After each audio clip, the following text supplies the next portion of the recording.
Shabbat Shalom, um sábado de paz para todos. Hoje é o Shabbat da 25ª porção da Torá, da lei, chamada Lei de Moisés. A segunda porção, Parashá, do livro de Vaikra, conhecido como Levítico. Aqui nós somos a congregação Moreste Yeshua, em Salvador, Bahia. Você pode nos conhecer melhor através do site moresteyeshua.org.br e através desse canal pelo qual você nos assiste também. E assim nós vamos caminhando em direção a Israel de Adonai. As porções estão aí na tela, vocês, quem quiser pode copiar para ler. Eu creio que muitos já leram durante a semana, mas você pode, quem não leu ainda pode copiar para ler. Você pode também lá na página Parashot, lá no site, você tem uma tabela também com todas as porções do ano inteiro, até para baixar e copiar. A planilha gentilmente cedida aí pelo Ministério Ensinando de Sião para nós. Hoje são 16 de Adar Sheni, o segundo Adar, e estamos terminando mais um ano. Conforme a contagem bíblica, estamos entrando aí no mês de Nissan, o Aviv, o mês de Pessah. No dia 15 de abril será a Pessah, ou a Páscoa, né? Esse ano, tanto na contagem do calendário judaico, quanto no calendário gregoriano, as datas coincidem. Isso é muito bom quando acontece. A chamada Sexta-feira Santa vai cair no 14 de Aviv, o 14 de Nissan, que é o dia que, de fato, Yeshua foi condenado à morte. Vamos caminhar. Nós temos ali, são praticamente 11h25, eu quero ver se vou até 12h15 para fazer uma explanação sobre a Parashá da semana. Essa Parashá Tzav, ordena, ela é uma continuidade da Parashá passada. Quem acompanhou, quem leu, sabe que ela é exatamente uma continuidade da Parashá passada. Então não tem muita coisa a se acrescentar. É uma continuação, instruções sobre os sacrifícios. Então, eu resolvi abordar hoje, dar só uma passada rápida na Parashá, propriamente dita, e dar uma abordada hoje no texto sugerido pelo Ministério Ensinando de Sião, na Sinagoga Har Etzion, da porção semanal da Brit Hadashá, do Novo Testamento, que, por incrível que pareça, tem tudo a ver com o contexto que estamos vivendo hoje no mundo, né? O mundo está agora em um contexto meio que de guerra, uma guerra local ou regional, mas o mundo fica em pavorosa quando está acontecendo isso. E essa porção de hoje, da Brit Hadashá, ou Novo Testamento, ela fala disso. E aí a gente tenta desmistificar um monte de coisas que começam a surgir, um monte de pensamentos que começam a surgir, começam a invadir a internet. A gente vai falar um pouquinho sobre isso. Aí eu não gosto muito de fazer isso, mas hoje eu criei um título para a ministração da Parashá Tzav, que é A Grande Tribulação Está Chegando? Você sabe que na cultura, principalmente na cultura cristã, evangélica, se fala demais de grande tribulação, não é assim? É um tema recorrente e agora ele vem à tona com toda a força por causa desse contexto de guerra. E aí eu vou falar um pouquinho sobre isso, baseado no texto de Marcos, capítulo 13, que é o mesmo texto de Mateus 24, só que com algumas frases diferentes, mas é o mesmo texto. Marcos 13 nós lemos aqui hoje. Então, além disso aqui, a grande tribulação está chegando. Será, se estiver chegando mesmo, será sobre o mundo inteiro? Essa suposta tribulação, grande tribulação, que a teologia predominante, a escatologia principalmente, esse segmento da teologia, acredita que ocorrerá a grande tribulação, será em 7 anos, durante 7 anos. Será que é isso mesmo? E será que será só sobre Israel, ou será sobre o mundo inteiro? Vamos tentar abordar um pouquinho isso. Já falamos muito disso no estudo do Apocalipse, que eu ainda estou devendo entregar o texto para vocês final, mas o tempo é tão apertado para a gente fazer as correções, demora um pouco. Falamos muito sobre isso, mas eu sei que nem todo mundo acompanhou, então nós vamos abordar isso de novo. Mas vamos orar, antes. Adonai, em nome de Yeshua, abençoa-nos com sabedoria, entendimento, me use como profeta nesse lugar, que a minha boca seja a tua boca no nosso meio, Eu sei que estou muito distante do entendimento completo da tua instrução, mas na medida do possível nos esforçamos para estudar, para entender um pouco mais. Então me use nessa manhã como sendo teu profeta nesse lugar, para trazer entendimento tanto para mim quanto para os que irão me ouvir. Ajuda-nos. E se estivermos errados em alguma coisa, que seja esquecido pelos que nos ouvirem. Mas aquilo em que estivermos certos, que o teu Espírito faça com que caia em terra fértil, em coração propício a te ouvir e a entender a tua instrução. E é em nome de Yeshua que nós te pedimos. Amém. Então, primeiramente, vou dar uma passada rápida na porção da Torá, uma passada rápida. Como eu falei, essa paraxá, ela é uma continuidade da anterior, a paraxá Vaikra. E no capítulo, deixa eu dar uma lida rápida, ou melhor, já foi lido, né? Já lemos aqui hoje, Levítico, capítulo 6, versículo de 1 a 5, fala de ordena aos filhos de Israel, de que quando trouxer sacrifício, e vai orientando.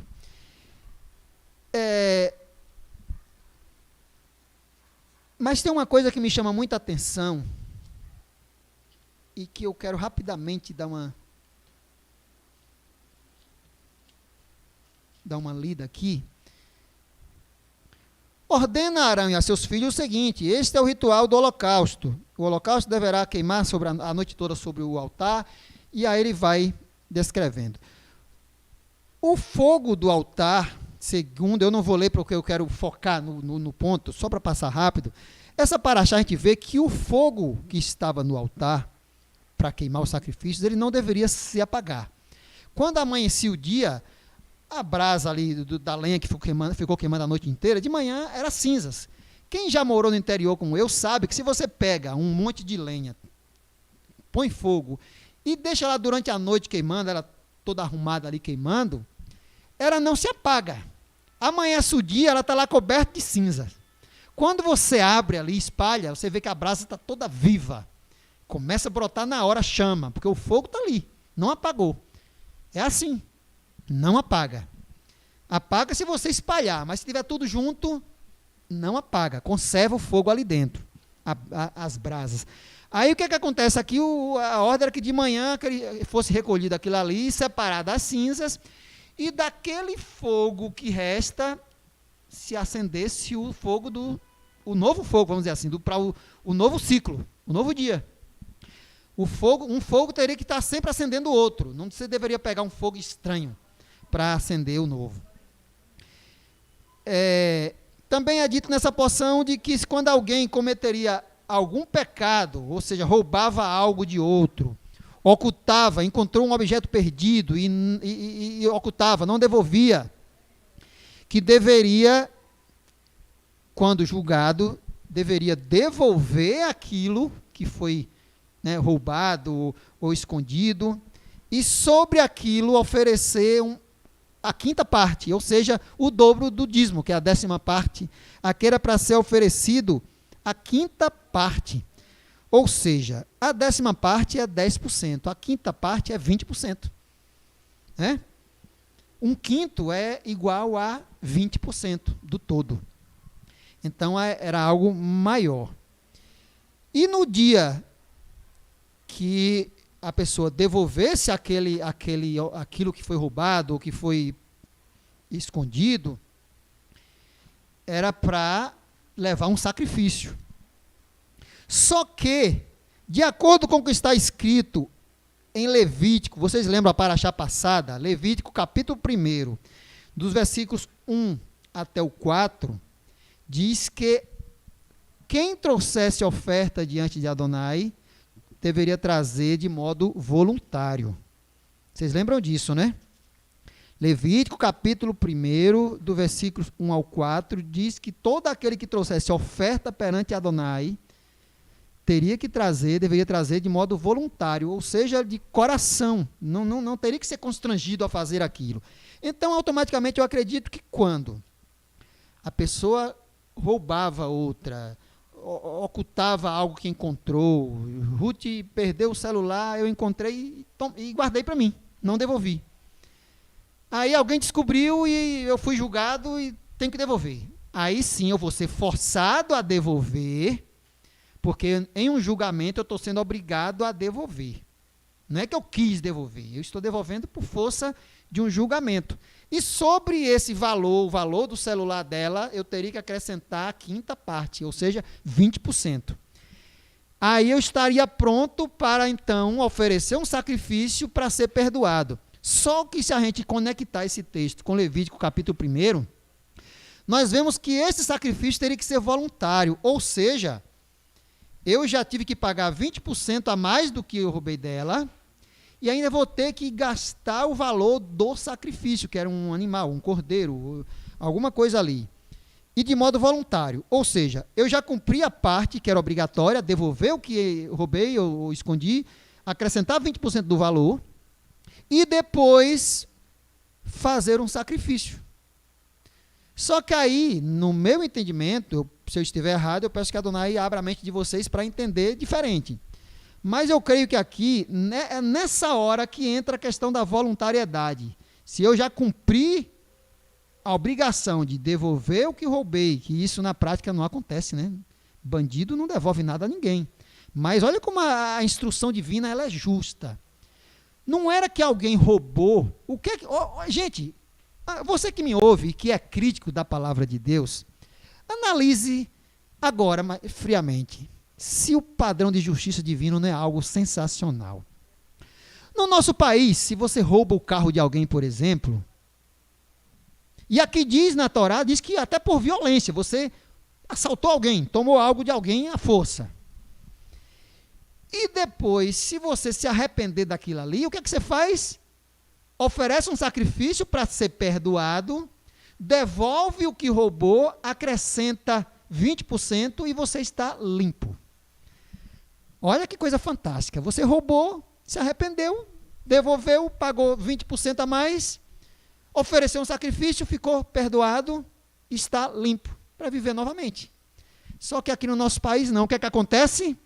Você não repara, não devolve nada à pessoa, não repara o dano que causou e ainda vai para a cadeia, se for julgado corretamente, vai para a cadeia, para se tornar mais um peso àquela pessoa, porque aquela pessoa é cidadã do país que paga impostos para sustentar o bandido que está lá na cadeia preso sem fazer nada, só preso. E essa pessoa que foi roubada, perdeu o seu bem, ainda vai em uma parcela pequena que cabe a ela, porque é para todos, mas ela vai auxiliar ainda, tirar dos seus impostos para sustentar aquele bandido na cadeia. Você consegue ver a diferença de justiça? Aí você abre a boca para dizer que a instrução divina é cruel, é pesada. É pesada porque a gente não quer entender. Mas quando a gente vai calmamente analisar, pôr na balança, ela é maravilhosa, gente. Ou seja, eu roubei, já vou acrescentar mais, eu roubei o carro de Luiz mais Ruth. Aí a justiça vai, me prende, não me obriga a devolver o bem dela, porque não tem isso na lei, né? Que eu saiba, não. Não me obriga a devolver o bem dela, ela vai ficar no prejuízo, e ainda sobre isso ela vai ter um acréscimo de ter que me bancar na cadeia. Porque é a sociedade que banca os presos. Que justiça é essa, gente? O que essa justiça repara? Nada. Ela não melhora o indivíduo, que é ladrão, e ainda prejudica mais ainda a vida da pessoa que foi subtraída. Mas aqui não. A instrução divina está dizendo que o quê? A pessoa é julgada, obrigada a devolver o que roubou, acrescentar 20%, que é para reparar o tempo que ela ficou sem usar o carro dela e coisa e tal, repara isso. E se a pessoa se arrepender, ainda pode oferecer uma oferta e ficar limpa, sair ficha limpa, porque se arrependeu. Agora, se ela não se arrepender, ela vai devolver, reparar o dano por força de lei, porque foi julgada isso, mas aí vem o Levítico capítulo 1, ela não será obrigada a levar o sacrifício, porque se você não se arrependeu de coração, o seu sacrifício vai ser só uma formalidade, não vai ter valor nenhum no campo espiritual. Aí entra a voluntariedade que está lá no capítulo 1. Aqui no capítulo 6 ordena que ela leve. No entanto, o capítulo 1 deixa claro, se ela cumpriu a parte de devolver, reparar o dano, a oferta para perdão, para expiação, é voluntária. Ela só vai levar se de fato ela se arrependeu. Se ela devolveu por força de obrigação, por força de lei, mas não se arrependeu, para que valor vai ter essa oferta? Ela vai se negar. Eu já tive que pagar mais 20%, devolver ainda pagar 20%, eu vou comprar agora um cordeiro ou alguma coisa para ter mais despesa ainda? Se ela não estiver arrependida, não quiser perdão, ela não vai fazer isso. E aí a Torá diz que é voluntário. Olha que coisa sábia. Voluntário. Você só faz se o seu coração de fato está arrependido e lhe conduz a isso. Perfeito. Considero perfeito a justiça divina nisso aqui. A justiça humana do nosso país, principalmente, não chega nem perto. É algo absurdo diante desse padrão de justiça. Avalie, você que me ouve, se você acha o que é melhor aqui.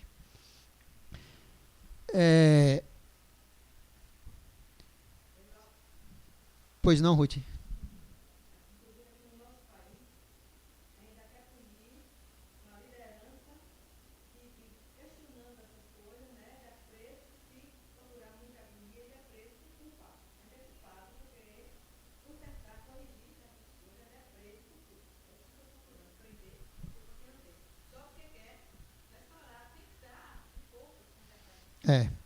E Ruth está comentando aqui que, além de ser assim no nosso país, ainda quem tenta mudar essas coisas, imagine se aparecer legisladores aí tentando, bora fazer o nosso país conforme isso aqui.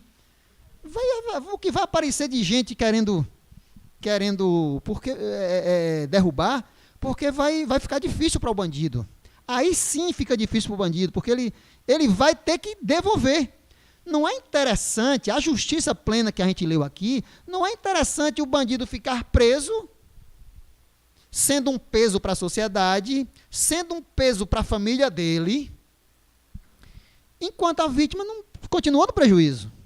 É muito mais justo ressarcir o prejuízo da vítima e dar a opção do bandido. Você se arrependeu?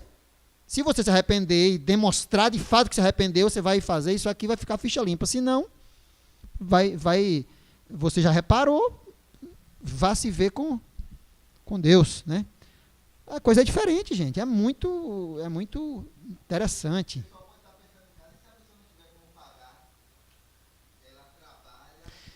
Loures aqui citou um negócio interessante. Se a pessoa não tiver como pagar, o que é que ela vai fazer? O cara roubei o carro de Ruth, vendi, já gastou dinheiro, e agora? Sabe o que é que as escrituras ensinam? A Torá, que muitos consideram cruel, sabe o que é que ela ensina? Eu vou ter que trabalhar para ela até pagar minha dívida. Gente, olha que coisa maravilhosa. Vou trabalhar para ela, vou ser serva dela até quitar a minha dívida. Quando a minha dívida estiver quitada, aí eu estou livre. E ainda é tão justo que não é trabalhar de modo integral. Todo o meu suor vai ser só para pagar ela. Não. Eu vou ser sustentado de certa forma por ela, vou receber pelo meu trabalho, mas parte do meu trabalho vai para ela até saldar a dívida que eu tive com ela pelo que eu roubei dela. Gente, é perfeito. É perfeito. Antigamente, em Israel, era assim. Quando Israel vivendo de acordo com a Torá, era assim. Gente, para piorar, para envergonhar os nossos políticos, vocês, lideranças políticas do nosso país, para envergonhar vocês que falam tanto de modernidade, de evolução, no Egito, na época de Yosef, na época de José do Egito, quase 3.500 anos, quase 4.000 anos atrás, a gente vê aqui nas Escrituras que o preso na cadeia já trabalhava para se sustentar e produzir, para aprender algo dentro da cadeia, se sustentar e sair de lá realmente restaurado. Hoje não, o preso dentro da cadeia só faz ser um peso, uma mala para a nação carregar, e que sai pior do que o que entrou, porque não faz nada lá dentro, só faz dominar, tramar o mal lá fora. Vocês são infinitamente inferiores em sabedoria ao povo de 3.500, 4.000 anos atrás. E se acham o bonzão. Vocês se acham superiores, se acham evoluídos. Na verdade, vocês são muito mais, eu vou usar um termo chulo, burros, do que o povo de 4.000 anos atrás. Não fazem nada para melhorar a nossa sociedade. Mas vamos entrar agora no que eu realmente queria. A grande tribulação está chegando? Será que será sobre o mundo todo? Irmãos, eu peço a vocês que vamos avaliando comigo. Eu vou ler aqui o capítulo 13 de Marcos, Evangelho de Marcos, que é o mesmo de 24 de Mateus. E alguns eu vou colocar nos slides e outros eu vou só ler. E nós vamos avaliando isso aqui. E Yeshua estava no Monte das Oliveiras com os seus discípulos, saindo do templo, né? E aí os discípulos olham para o templo, reformado por Herodes, aquela coisa magnífica. Aí eles olham e começa essa conversa aqui, olha só, Marcos 13, versículo 1. Ao sair Yeshua do templo, disse-lhe um dos seus discípulos, eu creio que isso aqui foi Pedro, né, Kefa, que era sempre o falador, mestre, que pedras, aquelas pedras gigantes, né? Que construções, né, magníficas, ele certamente estava dizendo aqui. Certamente ele via que Yeshua não se empolgava muito com aquelas coisas materiais ali e tal, aí ele questionou Yeshua nisso. Aí Yeshua chega e diz, vedes essas grandes construções? Não ficará pedra sobre pedra que não seja derrubada. Yeshua profetiza que aquilo tudo ia cair. Aí certamente Pedro ficou ali assustado, aí saíram, versículo 3. Chegando no Monte das Oliveiras, defronte do templo, lá eles contemplando naquela vista ali do monte do templo, achava-se Yeshua assentado, quando Pedro, está vendo? Pedro, Tiago e Yohanan, né, João, e André, lhe perguntaram em particular. Diz-nos, preste atenção, gente, as frases que estão em negrito aí no texto, para a gente tentar compreender aquilo que eu falei no começo. Dize-nos, quando sucederão estas coisas? E que sinal haverá quando todas elas estiverem para se cumprir? Presta atenção, gente. Quando sucederão estas coisas? Quais coisas, gente? Quais coisas Pedro está perguntando? Essa que ele questionou a Yeshua. Isso que Yeshua disse que aquilo tudo ali ia cair. Aquele templo ia desabar e não ia ficar pedra sobre pedra. E de fato não ficou. Está lá só o côtel, né? Aquele muro ali. É o que restou.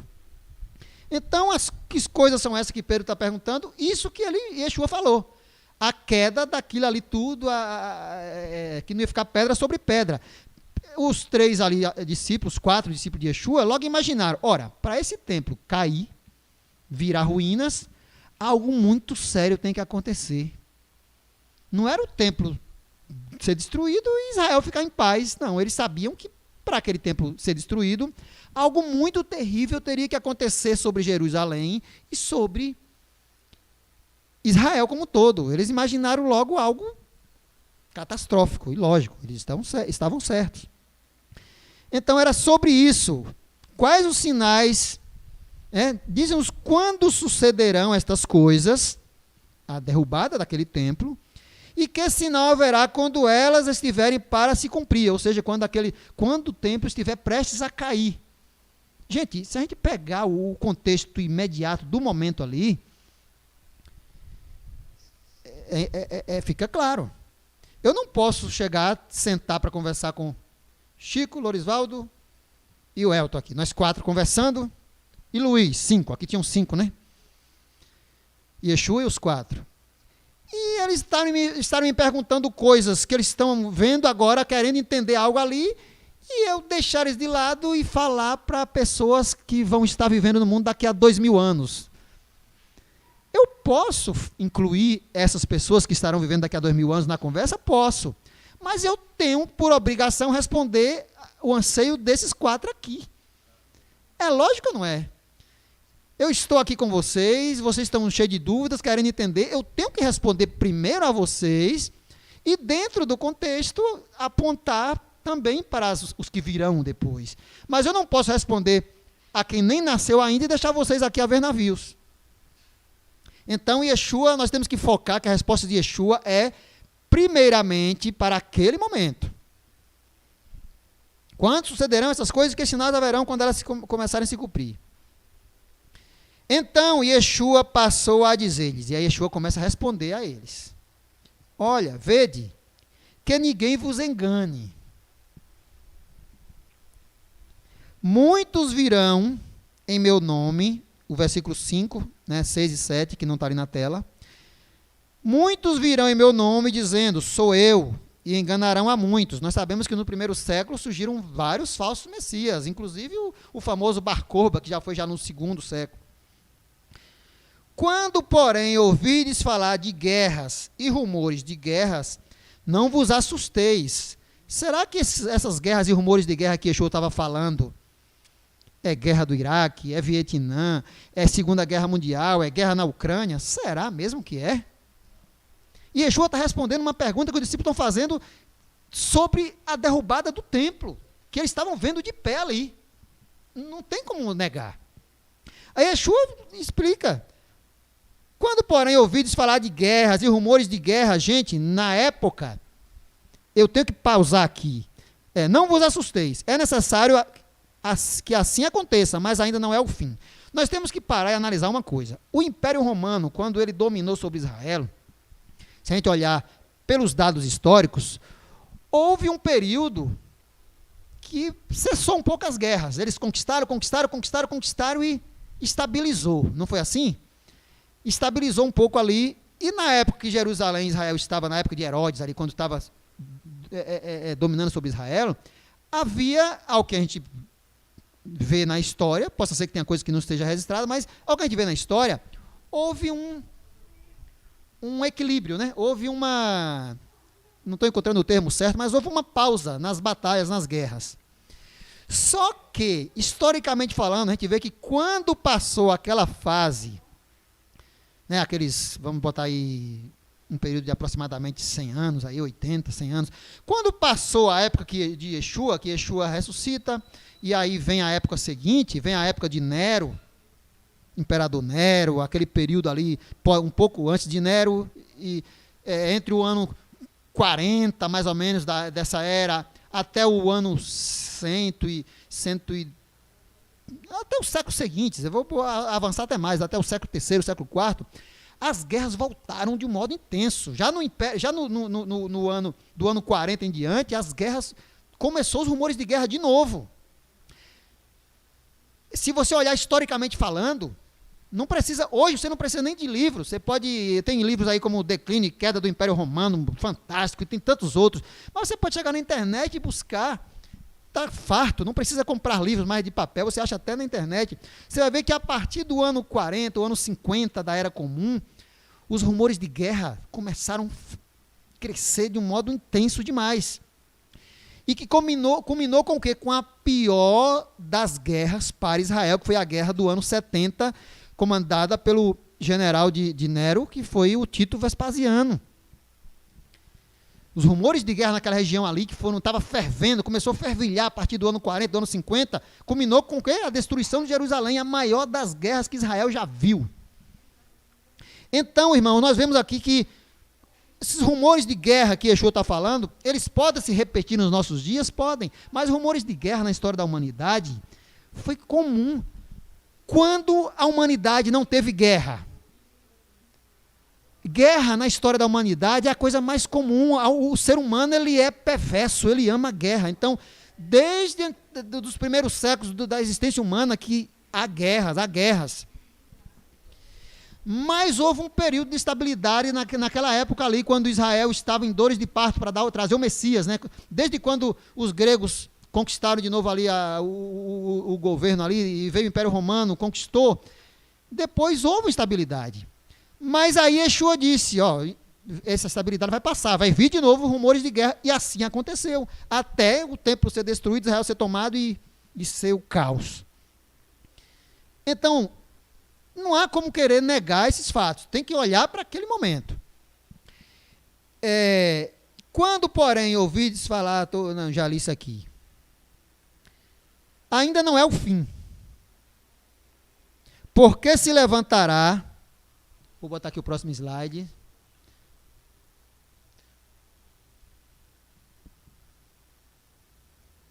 eu já tinha até lido, essas coisas são, quando, porém, ouvi falar, o versículo 7, quando, porém, ouvi falar de guerras e rumores de guerra, não vos assusteis, necessário assim acontecer, mas ele não é o fim, que eu acabei de ler, porque se levantará nação contra nação, reino contra reino, haverá terremotos em vários lugares e também fomes. Tudo isso aqui aconteceu naquele momento, naquele contexto histórico. É só você estudar a história do Antigo Império Romano, você vai ver. Tudo isso aconteceu. Não quero com isso dizer que não aconteça de novo. Inclusive, vem acontecendo séculos e séculos e séculos. Não para de ter guerra, não para de ter fome, não para de ter terremotos, não é assim? Mas nesse momento aqui, que estava tendo um equilíbrio, uma trégua, voltou tudo de novo após o ano 40, 50 dessa era. Estas coisas são os princípios das dores. Que dores? A maior dor que Israel já passou, que foi a guerra do ano 70, quando destruiu Jerusalém, destruiu Israel, Israel foi decepado, deixou de existir como nação e só voltou a ser uma nação em 1948. Nunca houve nada igual na história de Israel. E Yeshua disse que nunca houve nem haveria. Estai vós de sobreaviso, ou seja, estais atento, porque vos entregarão aos tribunais. Olha só, gente, preste atenção. Yeshua está falando para os seus discípulos ali imediatos, e ele está dizendo, vos entregarão aos tribunais. Aí, só querem pegar isso aqui e colocar para 7 anos de tribulação, no final dos tempos. Que coisa esquisita, gente. Vos entregarão aos tribunais, olha, falando isso para Pedro, para Tiago, para André, João, quando na verdade não era para eles, era para outros que iam viver 2000 anos depois, ou seja, estavam fazendo, Yeshua estava fazendo Pedro e Tiago, aqueles 4 ali de idiota, sem responder as perguntas deles, mas Yeshua estava falando para eles, vos entregarão aos tribunais, e as sinagogas, você já viu, você crente que me ouve, você já viu algum cristão de 1500 anos para cá, ser levado a uma sinagoga, ser julgado, chicoteado, você já viu algum? Me apresente, eu quero ver. Você não vê. Mas lá foram. E vos farão comparecer à presença de governadores e reis por minha causa, por causa do nome de Yeshua, para lhe servir de testemunho.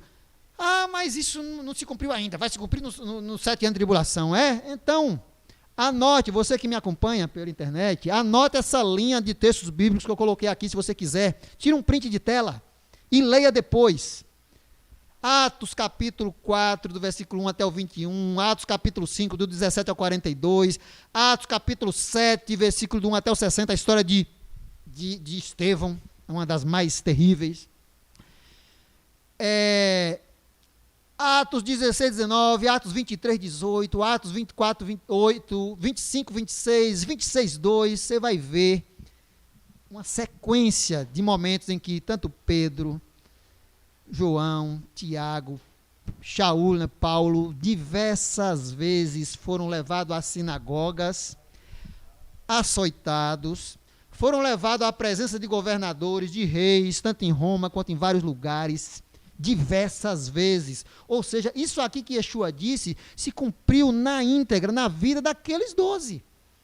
E principalmente na vida desses 4 com que ele estava falando e com o que entraria depois, o Shaul, Paulo. Você vai fechar os olhos para isso aqui? Ah, não, mas isso aqui é o que estão sendo perseguidos lá nos países árabes, não sei o que e tal. Você vê acontecendo isso aqui, eles sendo chicoteados em sinagogas, você vê eles sendo levados na presença de governadores, do jeito que Yeshua diz, na íntegra, a gente viu o que aconteceu no livro de Atos, mas nós não vemos acontecer no contexto, há pessoas sendo perseguidas no mundo, cristãos, crentes sendo perseguidos pelo mundo, há sim, isso nós não podemos negar, lógico que há, mas já em um contexto bem diferente desse aqui. A única coisa que se encaixa aqui é pelo nome de Yeshua, porque os que hoje morrem, os que hoje são perseguidos, também é pelo nome de Yeshua e receberão grande galardão por causa disso. Não estou negando isso. Os crentes pelo mundo que são perseguidos pelo nome de Yeshua terão tanto mérito quanto Pedro e outros tiveram. Os profetas do caos gostam de fechar os olhos para isso aqui, para trazer o caos para hoje. Para trazer o caos para os nossos dias. Assim como foi na Idade Média, quando se criou a ideia de um inferno. Eu cresci, gente, quando eu era criança, eu ficava apavorado quando eu ouvia dizer que esse fogo que a gente tem em contato aqui era igual água perante o fogo do inferno. Que o fogo do inferno é tão quente, que o fogo daqui apaga o de lá, poderia apagar o de lá porque era como água. Gente, olha que terror que coloca nas cabeças das pessoas, para as pessoas se converterem através da força. Olha, esse fogo aqui não é terrível, queima tudo. É igual água se comparado ao fogo do inferno. Só para iludir as pessoas a se converterem pelo medo. É a teologia do pânico. Adonai não quer isso. Ele não quer que você se converta por medo. Ele quer que você se converta por amor.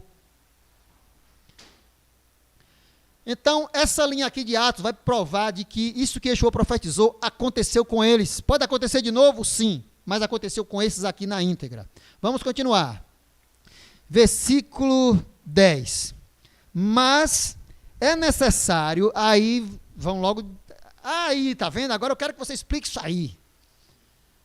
Mas é necessário que primeiro o evangelho seja pregado a todas as nações. Eita, agora eu estou frito para explicar isso aqui, né? Mas eu vou usar os próprios autores bíblicos para explicar isso aqui. Quando, pois, vos levarem e vos entregarem, no caso quando eles estavam lá sendo levados às sinagogas, aos reis, aos governadores, não vos preocupeis com o que haveis de dizer, mas o que vos for concedido naquela hora, isso falai, porque não sois vós os que falais, mas o Espírito Santo falará por vós, né? Um irmão entregará, e aqui, gente, a gente vê lembra quando Pedro, João, Tiago chegaram lá no templo, foram achados falando sobre Yeshua, prenderam, levaram eles para julgamento, e aí eles chegam, falaram palavras tão fortes que eles não tiveram o que dizer e tiveram que soltá-los, não foi assim? Lembra?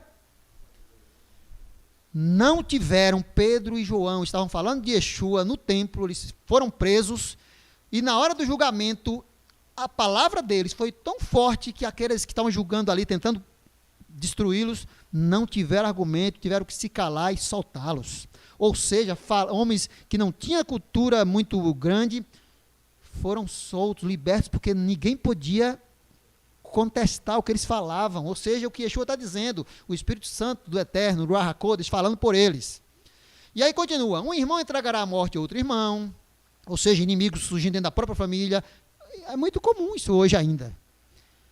E o pai aos filhos, filhos haverá que se levantarão contra os progenitores e os matarão, sereis odiados por causa do meu nome. A história, relatos lá, diz que os discípulos de Yeshua foram quase todos mortos, assassinados por causa do nome de Yeshua. E até hoje tem gente morrendo por causa do nome de Yeshua, isso é fato, a gente sabe disso. E terão o seu galardão. Mas aqui, eles cumpriram na íntegra, naquele momento, já a profecia de Yeshua. Porém, quem preservar até o fim, esse será salvo. Ou seja, se você vê a morte diante de si e não abrir mão, não negar Yeshua, não negar Adonai, não negar a fé com medo da morte, você vai ser salvo. Mas se abandonar a fé com medo da morte, aí Yeshua está dizendo aqui que aí a coisa complica.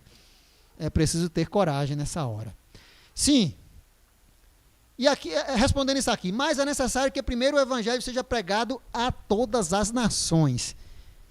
Aí alguém pode dizer, olha, naquele momento ali, não foi. Isso está por se cumprir. Será? Vamos ver o que eles mesmos dizem. Romanos 1,8. Olha o que Paulo diz. Primeiramente, dou graças ao meu Deus, mediante Jesus Cristo, essa é uma versão João Ferreira de Almeida, mediante Jesus Cristo, no tocante a todos vós. Porque em todo mundo, é proclamada a vossa fé. Que fé? a nova fé, que para os gentios ali agora era nova, que era a fé no Deus de Israel e no Messias que o Deus de Israel enviou, na instrução do Deus de Israel. Era agora concidadãos do povo de Israel, uma nova fé. Estava sendo pregada em todo o mundo. Olha só, gente, em todo o mundo. É proclamada a vossa fé. Ou seja, as nações que não existiam naquela época, não existia. Brasil não existia. Naquela época ele deveria existir no mundo em torno aí de 70 nações. E todas elas ouviram falar do que estava acontecendo em Jerusalém e em Israel. Estava sendo pregado em todo o mundo. Ah, mas hoje o mundo todo não conhece da palavra de Yeshua e da instrução divina. Não conhece quem não quer. O mundo todo hoje tem acesso. Aqueles poucos, aqueles pobrezinhos que não sabem nem ler, que não tem o índio lá no meio da selva, aqueles que moram em zonas remotas que não sabem nem ler, esses aí serão julgados melhor do que você que conhece e dá as costas para a instrução. Não se preocupe com esses. Aquele que não conhece, quem vive sem lei será julgado. Não é assim que está escrito? Não se preocupe com esse, não se preocupe com o índio que está lá no meio da selva, não se preocupe com o pobrezinho que não sabe ler, que está lá nas zonas mais remotas do mundo. Eles serão julgados de acordo com o que eles têm. Se preocupe você que tem a Bíblia na mão e muitas vezes vive pior do que se não tivesse ela. Isso vale para todos nós, viu? Nós que andamos, temos Bíblia em casa, nós que vivemos essa fé, muitas vezes fazemos coisas que não deveríamos fazer. Ficamos pior assim quando fazemos isso do que aquele que não sabe nem ler. Colossenses, capítulo 1, versículo 5 e 6. Por causa da esperança que vos está preservada nos céus, da qual antes ouviste pela palavra da verdade do Evangelho. Evangelho é o quê? Boas novas, que era a instrução divina, tanto a Torá, quanto os profetas, quanto as palavras de Yeshua, dos apóstolos, que estavam ali chegando para quem não conhecia. Boas novas. Que chegou até vós, como também em todo o mundo. Olha, de novo, em todo o mundo. Ou seja, naquele momento, de quando Yeshua morreu e ressuscitou, até o ano 70, os discípulos de Yeshua espalharam a mensagem dele, a mensagem da Torá, restaurada, né, pelo prisma de Yeshua, a mensagem de Yeshua, espalharam pelo mundo civilizado inteiro. Onde houvesse nações, onde houvesse pessoas, eles foram. Eles enviaram mensageiros, eles levaram, eles não se aquietaram. Foi um trabalho fenomenal. Onde havia civilizações naquela época, foram alcançadas naquele tempo. Foi algo fenomenal. Aqui eles estão dizendo já 2 vezes, proclamada em todo o mundo. Versículo... deixa eu continuar aqui. Versículo 11.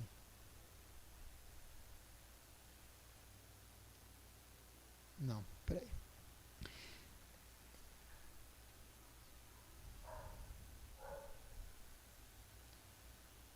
Porque orai para que isso... É porque, gente, algumas coisas eu botei aqui, lá, outras não, aí me atrapalhei aqui. Quando, pois, virdes, no versículo 14, né? A gente saiu do versículo 12, sereis odiados por todas por causa do meu nome. Vamos agora para o versículo 14, Marcos 13, versículo 14. Quando, pois, virdes que a abominação da desolação, situado onde não deve estar, que ele entenda, ou seja, que era no lugar do templo, então os que estiverem na Judéia, fuja para os montes. Olha só, gente. Os que estiverem na Judéia, fugem para os montes. E os que estiverem no campo, não voltam atrás para buscar a capa. E Yeshua está dando uma dica aqui de local, onde é que essa tribulação vai acontecer. Os que estiverem na Judéia, fuja para os montes, não volte para casa. Judéia fica onde, gente? Fica no Brasil? Fica nos Estados Unidos, né? Judéia fica em Israel. Logo, Yeshua está falando de um contexto de guerra ali. Os que estiverem no campo, não voltem a buscar a sua capa. Ai das grávidas e das queimamentos naqueles dias. Orai para que isso, Mateus diz, para que a vossa fuga não suceda no inverno. Mateus 24 diz que ou no sábado. Se é no mundo todo, que diferença faz fugir no sábado, ou na segunda-feira, ou no domingo, se o Ocidente não guarda o Shabat? Faz alguma diferença para os crentes que estão na igreja qualquer, em tal lugar, seja lá qual for a igreja cristã, fugir em dia de sábado, ou em dia de quarta-feira, ou em dia de quinta? Faz alguma diferença? Se não guarda o Shabat. Fazia diferença para alguns, né? Tem algumas comunidades, lógico, até mesmo cristãs, tem muitas comunidades que guardam o Shabat, mas a grande maioria, esmagadoramente falando, não observam. Então não fazia nenhuma diferença. Logo aqui a gente vê que ele está falando de mais uma dica, que é a terra de Israel, lugares onde guarda Shabat. Porque aqueles dias serão de tamanha tribulação, olha que a palavra tribulação, aqueles dias serão de tamanha tribulação como nunca houve desde o princípio do mundo que Deus criou até agora e nunca mais haverá. Gente, sobre o lugar delimitado, a região delimitada que Yeshua está dando a dica aqui, que é Israel, não adianta, qualquer historiador vai confirmar isso. Nunca houve sofrimento, angústia maior do que a do cerco de Jerusalém no ano 70. Foi muito pior do que o cerco feito por Nabucodonosor, na época do cativeiro babilônico. Foi muito pior do que qualquer coisa que já houve na história de Israel depois. Nunca houve nada igual. Tem gente que arrisca a dizer que morreu quase 1 milhão de pessoas. Quase 1 milhão de pessoas só nessa guerra. Seria mais do que o que já morreu por coronavírus no Brasil e que causa esse terror todo. Imagina uma guerra. Matou alguns dizem que chegou a matar essa quantidade de gente. Então nunca houve nada igual. A palavra de Yeshua é perfeita aqui. Também. Não tivesse o Senhor abreviado aqueles dias, ninguém se salvaria. Mas por causa dos eleitos, olha só, por causa dos eleitos que ele escolheu, abreviou tais dias. Gente, tire de lado os ciúmes. Biblicamente falando, quem é o povo eleito? Quem é o povo eleito de acordo com a Bíblia? Não adianta, queira ou não aceitar, mas pela linguagem bíblica, o povo eleito é o povo de Israel.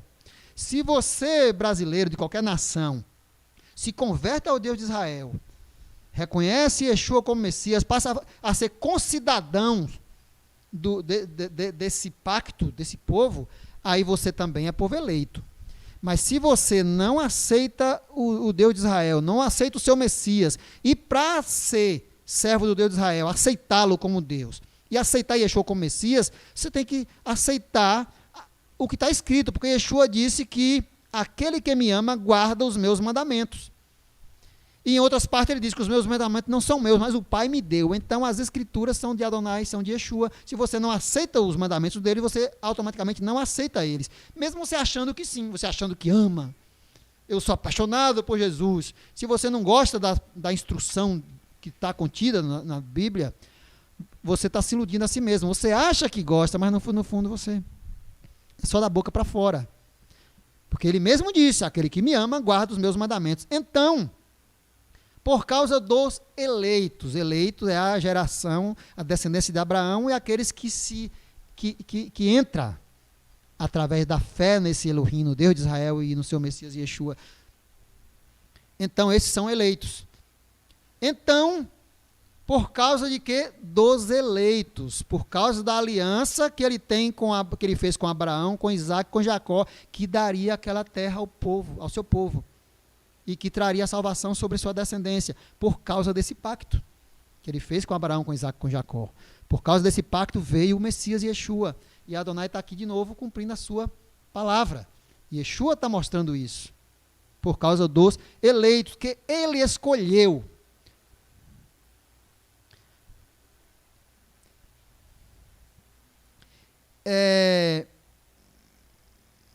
Versículo 21. Então, se alguém vos disser, eis aqui o Cristo, ou ele ali, não acrediteis, pois falsos cristos surgirão e farão prodígio para enganar, se possível, os próprios eleitos, ou seja, os próprios seguidores de Yeshua, os próprios filhos de Israel.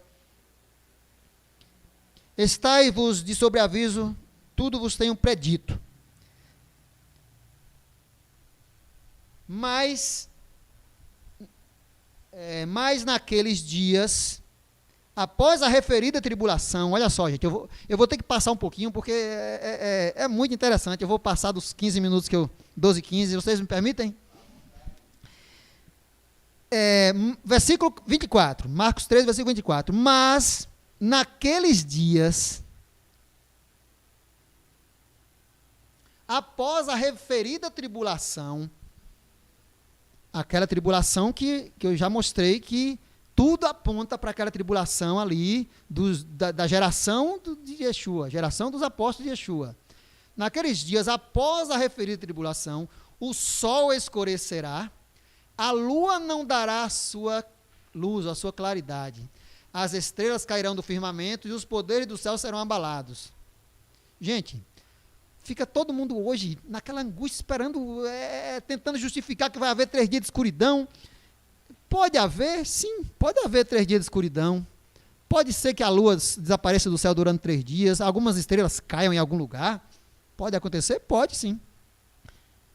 Mas não tem muita lógica para que Yeshua esteja falando disso literalmente. Eu creio que não é disso que Yeshua está. Já acreditei também desse jeito aí, mas eu já me convenci já há um bom tempo que não é disso que Yeshua está falando. É só a gente observar o contexto bíblico. Após a tribulação daqueles dias, o que aconteceu? Jerusalém foi destruída, Israel destruído, os seguidores de Yeshua tiveram que fugir, se espalhar por todos os lugares da terra junto com o povo de Israel, e aí, pronto, Israel deixou de haver profeta, deixou de receber profecias, direção do Eterno, pronto, virou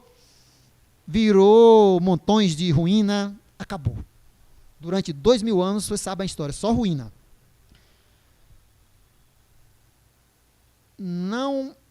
O sol escureceu para Israel. O sol escureceu para os seguidores do Messias. Veio o que depois? Império Romano, perseguição, todo mundo sabe disso, perseguição. Quando parou de existir a perseguição física terrível dos primeiros séculos, depois do ano 70, quando parecia que as coisas iam melhorar, veio o que? A corrupção, a partir de Constantino. Quando parou a perseguição através da espada, veio a perseguição doutrinária, corrompendo tudo. Ou seja, o sol escureceu sobre Israel, sobre os seguidores de Yeshua, a lua deixou de dar a sua luz, no sentido de quê? No sentido filosófico da coisa. É só a gente pegar aqui Miqueias, capítulo 3, versículo 5, comparar a linguagem bíblica, que é a mesma, porque se vivia na mesma cultura, e nós vamos entender o que ele está dizendo. Olha o que Miqueias 3,5 diz. Assim diz o Senhor acerca dos profetas que fazem errar o meu povo. Aqueles profetas que não recebiam luz de Adonai, não recebiam direção de Adonai e falavam por si próprio. Olha o que faziam. Que mordem os seus dentes e clamam paz, mas contra aquele que nada lhe põe na boca, ou seja, contra aqueles que não dá dinheiro, sabe o que eu estou falando, né? Hoje está cheio disso no mundo. Pessoas que profetizam por dinheiro, enriquecem como mercadores de fé. É isso aqui que o texto está falando. Havia também em Israel isso aqui. Declaram guerra. Portanto, versículo 6, portanto, se vos fará noite sem visão. Gente, como é que se faz noite? Se faz noite ocultando o sol. Para se tornar noite, tem que o quê? O sol se ocultar. É assim? Para esses profetas, portanto, se vos fará noite, ou seja, o sol escurecerá. Mas, nessa profecia, qual o significado do sol se escurecer aqui? Falta de visão profética. Exatamente o que aconteceu com Israel e com os seguidores de Yeshua depois daquela época. É tanto que a própria Bíblia, tudo que temos escrito na Bíblia foi escrito até o ano 70. Quem diz que o Apocalipse foi escrito por volta do ano 90, do ano 100, não há base nenhuma rígida para isso. O livro do Apocalipse, muito provavelmente, ao que tudo indica, o contexto do livro indica também, que ele foi escrito antes do ano 70. A partir dali, nada mais escrito. Foi só escuridão profética, noite. O sol se pôs sobre Israel. O sol se pôs até sobre o seguidor de Yeshua no sentido de visão profética. É disso que Yeshua também está falando. E terei trevas. Trevas é o quê? Trevas é escuridão, tanto durante o dia quanto durante a noite, a ausência de luz. Se encaixa aqui também a luz da lua, simbolicamente falando. Esses profetas dessa época aqui de Miqueias tiveram dias de escuridão, a lua sumiu do céu, o sol sumiu do céu? Não. Não existem relatos disso ter acontecido. Estrelas caíram do céu? Não. É escuridão, trevas, sem visão, é igual você tá perdido na selva, como essas crianças que ficaram perdidas agora na Amazônia, você não sabe para onde andar, você está cego, você está sem luz, você não tem visão. É isso que Yeshua está falando. E tereis trevas sem adivinhação, ou seja, sem saber o que fazer, sem instrução.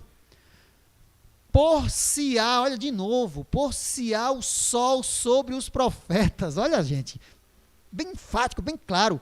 Por-se-á o sol sobre os profetas, e o dia sobre eles enegrecerá. Então, irmãos, é muito forte, eu creio que é disso que Yeshua está falando. Após aquela tribulação ali que Israel passou no ano 70, viria sobre o quê? Sobre Israel, sobre o seguidor de Yeshua, escuridão, divisão, trevas, sem sol, sem lua, no sentido de visão, e assim foi. Todo mundo conhece, eu acho que qualquer pessoa que entenda um pouquinho de história sabe que foi assim nos últimos 1800 anos, escuridão total, divisão, só perseguição. Então, versículo 26, então, agora Yeshua muda um pouco o discurso, eu creio que é como se ele dissesse, então, após todas essas coisas que eu acabei de dizer para vocês acontecerem, então, após tudo isso que eu mostrei para vocês acontecerem, ou seja, esses anos de trevas, esses anos de escuridão, sem visão, sem profecia, esses anos de escuridão profética, então verão o Filho do Homem vir nas nuvens dos céus, com grande poder e glória, depois de tudo isso. E ele enviará os anjos e reunirá os seus escolhidos, aqueles eleitos que já falamos antes, dos quatro ventos, de uma extremidade da terra até a outra extremidade dos céus. Por quê? Porque eles foram espalhados lá. A partir do ano 70 foram todos espalhados. A história nos atesta isso. Eles foram todos espalhados, tanto os crentes em Yeshua como os não crentes. Todos espalhados. Yeshua aqui agora está prometendo. Mas então, depois de tudo isso passar, lá no final, eu volto e recolho todos de novo. Ressuscitarei os que morreram, os que estiverem vivos ainda, que forem meus seguidores, ajuntarei dos quatro cantos da terra. Isso, gente, é o que é o chamado arrebatamento. E Yeshua vai pegar os seus e juntar de novo. Vai levar para onde? Isso aí é outra história que não dá para a gente, já são 12h20, não dá para a gente falar, mas é isso aqui, o arrebatamento. É o contexto dentro disso aqui. Eu não acredito no arrebatamento, como muitos falam por aí, já deixo logo claro, mas não dá para abordar agora. Creio sim, mas de uma forma como está escrito. Assim também vós, olha aqui, ele está dizendo, assim também vós, ou seja, ele já está dando um sinal aqui de que possivelmente esse vós, aqueles quatro ali, não estaria no meio desses aqui, que ele acabou de dizer. Mas assim também, para vocês agora, nesse tempo, quando vides acontecer essas coisas que eu acabei de dizer, tudo aquele relato, está entendendo, gente?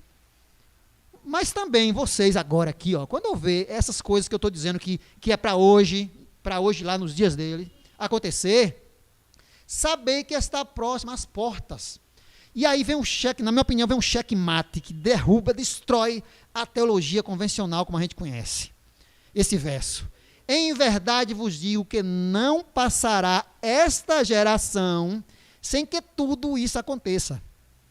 Tudo isso o quê? Não é essa parte em azul que eu coloquei aqui, aquilo que ele, antes do então aqui, aquilo que ele mostrou que aconteceria ao templo, que eles quatro perguntaram. A destruição. Aí ele diz, em verdade, não passará esta geração sem que tudo isso aconteça. Aí fica os teólogos fazendo malabarismo. Esta geração é aquela geração lá que estiver vivendo quando ele voltar. Malabarismo puro. Eu já acreditei durante muito tempo também assim. Mas quando a gente tira um pouco essa coisa do, desculpe a frase, do Maria vai com as outras, e a gente aí esquece, a maioria pensa assim, não me preocupo com isso. Eu posso ficar sozinho com o meu pensamento e seguir em paz. Quando a gente para pensar assim, aí eu vejo que, de fato, o que se encaixa com a realidade é isso aqui, não passará esta geração. Se eu olhar aqui para vocês e disserem, gente, não passará esta geração sem que eu morra. Lógico, eu vou morrer nessa geração. Você acha que eu vou morrer daqui a 1000 anos? Não passará essa geração, essa aqui que eu e que vocês estão vivendo. Esta geração. Não faz sentido eu falar esta geração, me referindo a uma geração daqui a 2000 anos. É malabarismo. Quando Yeshua diz, não passará esta geração, sei que tudo isso aconteça, era aquela geração que ele estava ali vivendo com seus discípulos. Eu sei que muitos religiosos que por acaso me assistiram depois, até irmãos da mesma fé, da mesma visão doutrinária que nós, podem me atirar pedra. Infelizmente eu não posso fazer nada. Eu não posso ir contra as minhas próprias convicções que eu encontro quando eu leio essas coisas. Então, não passará essa geração sem que todas essas coisas aconteçam. Aí fica, agora aqui eu encerro, só um comentário rápido, gente, eu sei que vocês já estão incomodados com o tempo, mas aí fica agora a internet cheia, o mundo todo falando, guerra na Ucrânia, Terceira Guerra Mundial, o levantamento do anticristo, fim dos tempos. Se esses profetas que estão falando essas coisas hoje tivessem vivido no tempo da Segunda Guerra Mundial, eu acho que eles tinham se jogado de um prédio aí, e Yeshua, venha me buscar, aí passava um passarinho voando, ele pensava, eita, Yeshua, e se jogava para agarrar com Yeshua, e caía lá embaixo e morria. Porque as coisas que aconteceram na Segunda Guerra Mundial, já na primeira, mas na segunda pior ainda, foram, o mundo de um modo geral, assim, amplo, nunca viu nada igual. Em Israel, não. O ano 70 foi pior. Mas, falando em relação ao mundo inteiro, nunca houve nada igual à Segunda Guerra Mundial. E passou. Como essa também, certamente vai passar. Mas o povo aí começa a fazer aquela... O povo, as pessoas, os profetas de internet, andam tão desesperados, querendo fazer as profecias cumprirem, como se Adonai precisasse de mãozinha, de que vive inventando dias de escuridão, que em tal lugar escureceu, essa guerra é a guerra de Armagedon. Muitos não sabem nem o que é Armagedon, não sabem o significado da palavra Armagedon, não sabem nem, tem aí muitos que profetizam que não sabem nem o que é Armagedon, a palavra em si. E aí fica procurando que João Paulo II ia ressuscitar, não é assim? Ia ser a besta do Apocalipse. Cada balela, me desculpem, amadureçam quem tem essas filosofias. João Paulo II está lá, só ossos agora. E Bento XVI era a besta do Apocalipse, está lá velhinho, coitadinho lá, quietinho no canto dele. E agora é Francisco, para muitos. Francisco, coitado, já está tão fraquinho que chega que está andando, já capengando, velhinho. Que anticristo é esse, coitado, que não consegue nem ficar de pé direito mais? Parem de ficar criando, tirando o foco das coisas. Isso só tira o foco. O foco é outro. O foco é outro. Me desculpem pelos exageros. Tem hora que a gente fica meio bravo e fala, e ofende alguns, talvez. Me perdoe se alguém está ofendido. Mas a gente tem que tomar uma sacudida às vezes. Profetas da internet, tomem cuidado. Parem de falar bobagem. Por exemplo, vocês lembram? Quando teve aquele movimento do 7 de setembro aqui no Brasil, teve profetas aí, líderes de grandes igrejas que têm filiar no Brasil inteiro, dizendo que até o Natal o Brasil ia ter uma guerra civil, e que ele viu tanques em Brasília, gente morrendo e que não sei o quê, terrores, e que só a partir do Natal de 2022, de 2021 é que as coisas iam normalizar. Não aconteceu nada. Falso profeta, e as igrejas desses falsos profetas continuam lotadas. Pessoas que gostam de ouvir mentiras, pessoas que gostam de ser enganadas. Por isso que, quando a gente tenta focar as coisas assim mais duras, em cima do que está escrito, doa quem doer, por isso que fica como nós somos aqui, contado a dedo. porque as multidões gostam disso, de falsos profetas, que profetam, como é essa profecia que eu estou falando de que seria até o Natal do ano passado, e não aconteceu nada. Falso profeta. Para mim, não tem nenhum valor a palavra que sai da boca de um homem desse, profeticamente falando, mas continua cheio de seguidores, porque as pessoas amam ser enganadas. Que Adonai abra os nossos olhos para que nós não sejamos também enganados, como Yeshua alertou. Cuideis para que não seja vós também enganados. Que os nossos olhos sejam abertos pelo Eterno e que nos guie para que nós não sejamos Marias vai com as outras. E que pensemos por nós mesmos, baseado pela verdade divina, independentemente da maioria. Fiquem de pé. Desculpem, eu passei muito tempo do combinado, mas era importante. Fiquem de pé, receba a bênção de Adonai.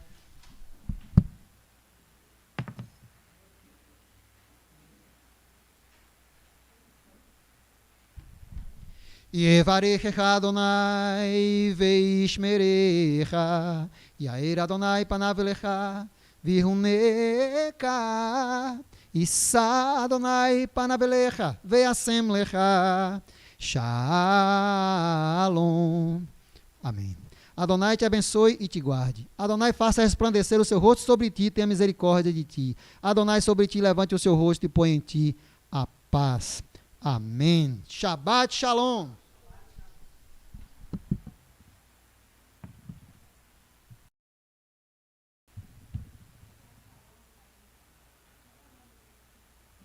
Eita, demorei demais, viu? Estendi.